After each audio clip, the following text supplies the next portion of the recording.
Hi అండి అందరికీ. మీలో ఎంతమందికి మిక్స్డ్ వెజిటబుల్ కర్రీ అంటే ఇష్టం? ఒకసారి నేను చేసే విధంగా చేసి పెట్టండి. నిజం చెప్తున్నానండి, టేస్ట్ మాత్రం సూపర్గా ఉంటుంది.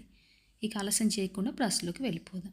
ముందుగా స్టవ్ ఆన్ చేసి కడాయి పెట్టుకొని అందులో 1 టేబుల్ స్పూన్ వరకు నూనె పోసుకోవాలి. నూనె పోసుకొని కట్ చేసి పెట్టుకున్న పన్నీర్ ముక్కల్ని యాడ్ చేసుకొని ఫ్రై చేసుకోవాలి. పన్నీర్ ముక్కలు ఫ్రై అయ్యాక వాటిని ఒక బౌల్లోకి తీసుకొని పెట్టుకోవాలి. ఇందులోనే కొద్దిగా జీడిపప్పు ముక్కల్ని, అదేవిధంగా పొట్టు తీసి పెట్టుకున్న బాదం వేసుకొని ఫ్రై చేసుకోవాలి. ఈ బాదం కూడా ఫ్రై అయ్యాక వాటిని కూడా ఒక బౌల్లో తీసి పెట్టుకోండి. మిక్స్డ్ వెజిటబుల్ కర్రీ అన్నాం కదండి, ఇందులో నేను ఆలుగడ్డల్ని, బీన్స్ని, క్యారెట్ని, క్యాప్సికమ్ని, ఇంకా క్యాలీఫ్లవర్ని తీసుకున్నాను.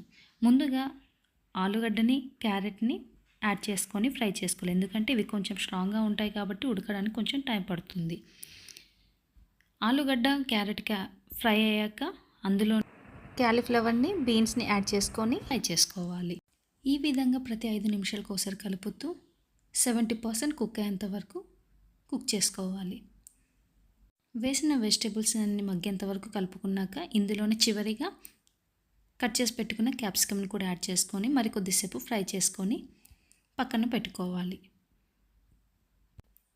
ఇదే కడాయిలో మరికొద్దిగా ఆయిల్ యాడ్ చేసుకొని 1 టీ స్పూన్ జీలకర్ర, 1 టీ స్పూన్ కసూరి మేతి, 2 పచ్చిమిర్చి, 1 మీడియం సైజ్ ఆనియన్ని వేసుకొని ఫ్రై చేసుకోవాలి.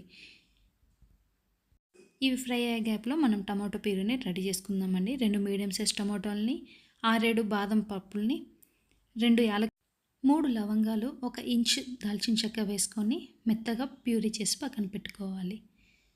ఉల్లిపాయ, పచ్చిమిర్చి వేయాయి కదండి, ఇందులోనే 1 టీ స్పూన్ అల్లం వెల్లుల్లి పేస్ట్, కొద్దిగా పసుపు వేసి కలుపుకోవాలి. అల్లం వెల్లుల్లి పేస్ట్ ఫ్రై అయ్యాక మనం ముందుగా మిక్సీ పెట్టుకున్న మొత్తం ప్యూరీని యాడ్ చేసుకొని ఒకసారి కలుపుకొని మూత పెట్టుకోవాలి. ఇందులోనే 1 టీ స్పూన్ ధనియా, రుచికి సరిపడినంత ఉప్పు, రుచికి సరిపడినంత కారం, 1/2 టీ స్పూన్ జీలకర్ర, కొద్దిగా కడాయి మసాలా యాడ్ చేశానండి. ఇది ఆప్షనల్ మాత్రమే, మీ దగ్గర ఉంటే యాడ్ చేయండి, లేదంటే అవసరం లేదు. వేసిన మసాలా మొత్తం ఫ్రై అయ్యాక ఇందులోనే 3 టేబుల్ స్పూన్ల వరకు పెరుగును యాడ్ చేసుకోవాలి. యాడ్ చేసుకున్న తర్వాత మనం ముందుగా వేయించి పెట్టుకున్న వెజిటేబుల్స్ అన్నీ యాడ్ చేసుకొని మూత పెట్టి మగ్గనివ్వాలి. ఇందులోనే మీ కన్సిస్టెన్సీకి తగినంత వాటర్ యాడ్ చేసుకొని కలిపి మూత పెట్టుకొని మగ్గనివ్వాలి.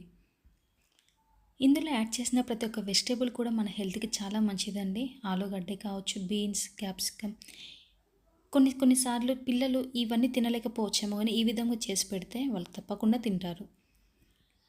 కర్రీ మొత్తం దగ్గర పడ్డాక ఇందులో 1 teaspoon kasuri methi, 1/2 teaspoon garam masala, cut చేసి పెట్టుకున్న కొంచెం కొత్తిమీర యాడ్ చేసుకొని ఒక 5 నిమిషాల నుంచి స్టవ్ ఆఫ్ చేసుకుంటే సరిపోతుందండి. ఎంతో రుచికరమైన వెజిటబుల్ కర్రీ రెడీ అండి. వీడియో కనుక మీకు నచ్చినట్లయితే ప్లీజ్ లైక్ చేయండి, మీ ఫ్రెండ్స్ అండ్ ఫ్యామిలీస్కి షేర్ చేయండి, నా ఛానల్ని సబ్స్క్రైబ్